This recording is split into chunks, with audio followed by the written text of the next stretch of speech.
Good morning बच्चों। आज की हमारी कहानी का शीर्षक है आदर्श परिवार और ये इसके अंदर उपसर्ग का प्रयोग किया गया है। तो सबसे पहले हम लोग उपसर्ग के बारे में पढ़ लेते हैं कि इसकी क्या डेफिनेशन है, परिभाषा है। उपसर्ग शब्द स्वयं स्वतंत्र रूप से अर्थ प्रकट नहीं करते, बल्कि शब्द अथवा धातु के साथ मिलाने पर मूल अर्थ में परिवर्तन कर देते हैं। यानी कि ये शब्द और धातु के पहले प्रयोग किए जाते हैं। ये है हमारा उपसर्ग। हमने वी लगाया, लेकिन इसके अंदर जो शब्द होता है इसका अर्थ निकल के आना चाहिए। इसमें जो भी हम शब्द का प्रयोग करते हैं, तो वी प्लस जया यानी कि विजया हो गया। उपदन क्रिय, ये हमने धातु का प्रयोग किया है, तो उप क्रिय किया है तो उपकारा हो गया। परा जया पराजया, अप के संग क्रिय का अपकारा। तो इस तरह हमने शब्द और धातु का प्रयोग करके उपसर्ग यानी कि एक नए शब्द का निर्माण किया, जिसका कि अलग एक अर्थ निकलता है। कहानी देख लेते हैं। ये कहानी एक आदर्श परिवार की है कि आदर्श परिवार में सब कुछ अच्छा ही होता है। एकस्मिन् ग्रामे जगत्पालो नाम एका सज्जनो वसति। एक गांव में जगतपाल नाम का एक सज्जन व्यक्ति रहता है। तस्य वसति, ये लट्लकार की है क्रिया, वसति मतलब है। तस्य पत्नी कला अस्ति, उसकी पत्नी कला है। जगत्पाला 37 वर्षीय, कला 32 वर्षीय च स्त। जगत्पाल 37 मतलब 30 होता है, तो 30 और सप्त मतलब 7 यानी कि 37 वर्षीय, और कला जो उसकी पत्नी है 32 30 और द्वा मतलब 2 यानी 32 वर्षीय। स्था मतलब है, 2 के लिए स्था का प्रयोग किया जाता है। इसके अंदर अगर हम देखते हैं धातु रूप अस्ति स्था संति चलता है। अस्ति मतलब है एक वचन और स्था मतलब द्विवचन। तौ दंपति सुखेन निवसता, वे दोनों दंपति जो पति पत्नी थे सुख से निवसता रहते हैं। तयो द्वै संतति स्तः, तयो उन दोनों के 2 संतति मतलब संतान हैं। एकस्तनया एक च तनया, एकस्तनया एक पुत्र और एक तनया मतलब पुत्री। अब पुत्र के अंदर पुल्लिंग में हमने विसर्गों का प्रयोग किया है और पुत्री में आ की मात्रा लगा रही है तनया। एक पुत्र और एक पुत्री। तनयस्य विवेकः तनयाश्च नाम प्रतिभा अस्ति। तनयस्य विवेकः, जो तनय पुत्र विवेक और तनया पुत्री का नाम प्रतिभा है। विवेका 11 वर्षीय, प्रतिभा 7 वर्षीय च। विवेक 11 यानी कि 11 वर्षीय 11 साल का, और प्रतिभा 7 वर्ष की है। विवेका 7 कक्षायां पठति, प्रतिभा च 3 कक्षायां। विवेक 7वीं कक्षा में पढ़ता है और प्रतिभा 3 कक्षा में यानी पढ़ती है। पढ़ती है का दिया नहीं है, लेकिन हम इसको हिंदी में वाक्य पूर्ण करने के लिए इसमें लगा दिया जाता है। आम्र निम्न मधुकादिवृक्षाणां छायासु स्थितं जगत्पालस्य गृहम् अत्यन्तं रमणीयं वर्तते।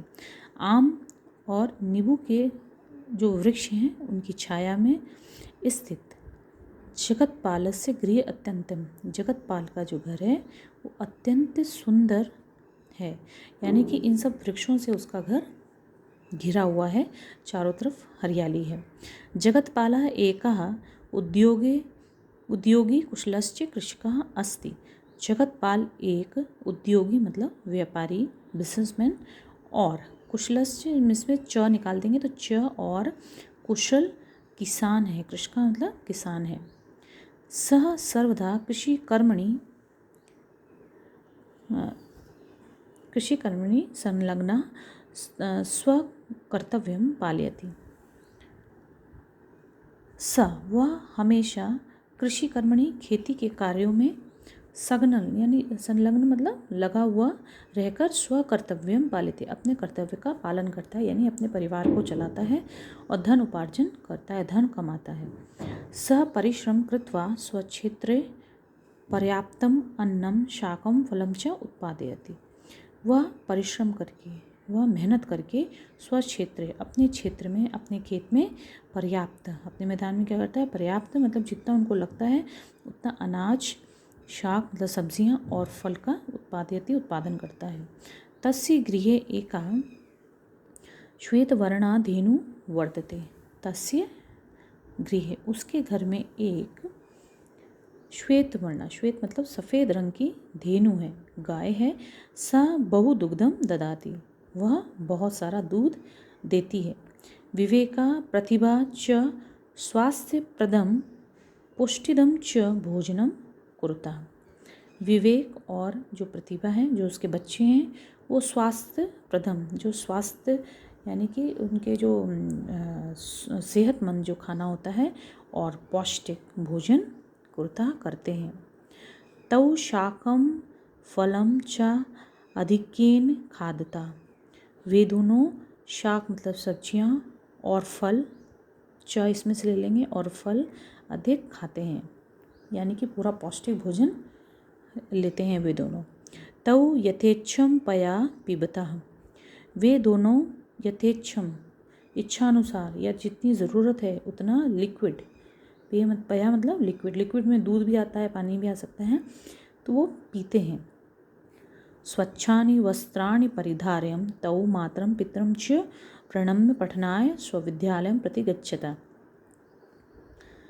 स्वच्छानि वस्त्राणि, स्वच्छ मतलब साफ सुथरे वस्त्र को धारण करके, तौ वे दोनों माता और पिता को प्रणाम करके, पठनाय पढ़ने के लिए, स्वविद्यालय अपने विद्यालय की ओर जाते हैं, यानी कि वो अपने माता पिता को प्रणाम करके विद्यालय की ओर जाते हैं। तौ विद्यालयता आगत्य किंचित विश्रामं कृत्वा स्वगृहकार्यं कुरुता। तौ वे दोनों विद्यालय से आगत्य आकर किंचित कुछ विश्राम करके, स्वगृह कार्यम अपना गृह कार्य, अपना जो होमवर्क दिया रहता है स्कूल की तरफ से, कुरुता करते हैं। तत्पश्चात सायं स्वमित्रैः सह क्रीडता, तत्पश्चात इसके बाद सायं शाम को अपने मित्रों के साथ, सह मतलब साथ में खेलते हैं। कला एका स्वस्था आदर्शभूता च गृहिणी अस्ति। कला जो उसकी पत्नी है वो एक स्वस्थ और आदर्शभूता कहते हैं जो कि सद्गुण संपन्न हो, सभी कार्यों में अच्छे तरीके से वो सभी कार्यों को करती हो, ऐसी वो गृहिणी है, स्त्री है। स सदा स्वकार्याणि संपादयति, वह हमेशा अपने कार्यों को संपादन करती है, अपने कार्यों का, यानी कि अपने कार्यों को अच्छी भली प्रकार करती है। पत्यु संतानयोच्च स्वास्थ्य विषये सावधाना वर्तते।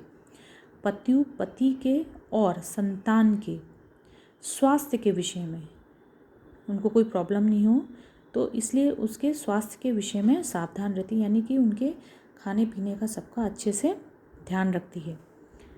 पति जगत पालो अपि स्वपत्नी कलाम बहुमन्यते।